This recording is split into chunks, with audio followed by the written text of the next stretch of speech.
ឃើញក្មេងដតីគេស្រវាខំរៀនរីរដំរេះយកចំណេះធ្វើស្ពានតែខ្ញុំផ្ទុយឃើញនំរយប្រាក់លៀនចាប់យកតន្ត្រីកែច្នៃមកធ្វើស្ពានការងារក៏លំបាកដែរអ្នកកុំផ្ដេកផ្ដួលបើអ្នកខ្ជិលណាស់ដេកស៊ីទៅវាស្រួលអនាគតនៅលើដៃវាអាចនឹងប្រែប្រួលបើអ្នកចេះសម្រួលបើអ្នកចេះសម្រាពួកយើងត្រូវជំនះជោគជតាយើងមិនអាចទៅពឹងព្រះមានថ្ងៃលិចក៏វាមានថ្ងៃរះបើអ្នកចង់លេងដើម្បីឈ្នះបើអ្នកបរាជ័យបានពីអាយុអ្នកផ្ទះខ្ញុំដេញចាប់ក្តីសម័យទោះដឹងថាវាហ្វាទោះដឹងថាវាមិនហ្វាន់ដូចជាពេលគេថានេះជារឿងពិតមិនមែនជារឿងនីតិនេះមិនមែនជីវិតអ្នកសុំអ្នកស្ងាត់មាត់ភ្លេង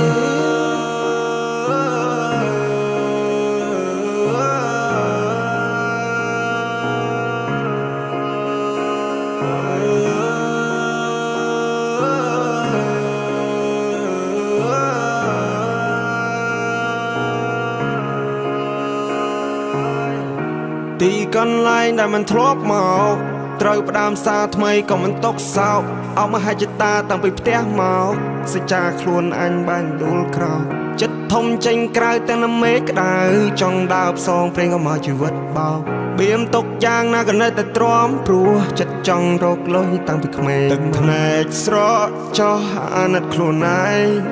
300 គីឡូម៉ែត្រខ្ញុំត្រូវខំសាងតំណែង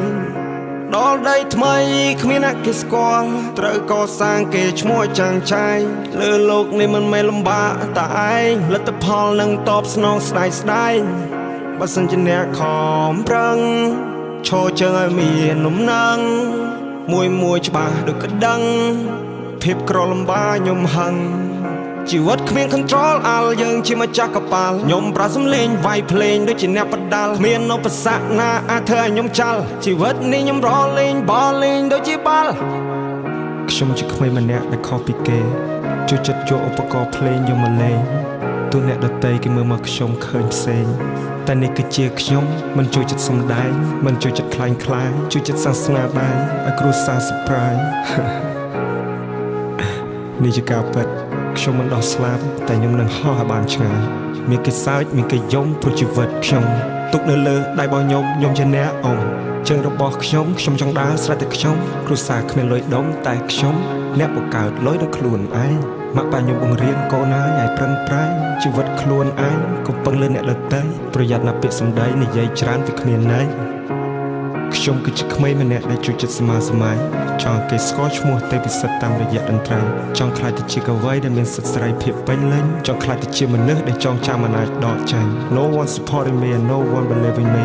I just want to say fuck you cause I need nobody I come here for fight មិនមែនមកប្តីផ្ដួលជីវិតនេះមានច្រើនដំណាក់កាលណាស់មិនមែនស្រួល This is the message for you all ជំនិតខ្សែមិនត្រូវបានបង្ហាញមានតែភាពក្លាហានក៏មិនអាចទៅដល់ប្រើគោចំហខ្លួនឲ្យបានរឹងមាំប្រើចំណេះវិជ្ជារាងកាយធ្វើវាមួយតើដដល់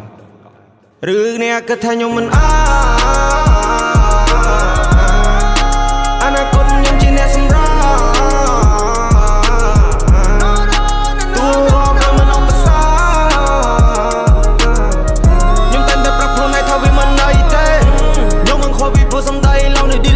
ជីវិតខ្ញុំអ្នកសម្រេចមិនមែនសម្រេចលើមាត់គេហៅខ្ញុំមកក្មេងលេខ1ណាបត់ខ្ញុំអត់ទៅថប់ឃើញទេពេលនេះខ្ញុំស៊ីដេកលេងព្រួយខ្ញុំចាប់បិទមាត់ពូននេះសោះណាធុញទ្រាន់នឹងជីវិតខ្ញុំធ្វើໄວមិនទាន់ស្គាល់ខ្ញុំពុកកមួនសន្មត់ក៏របៀបសំដីគ្រប់យ៉ាងដែលអ្នកឃើញសិតតែខ្ញុំកំណត់គេហៅខ្ញុំមកក្មេងលេខ1ណាបត់ខ្ញុំអត់ទៅថប់ពេលនេះខ្ញុំស៊ីដេកលេងព្រួយខ្ញុំចាប់បិទមាត់ពូននេះសោះ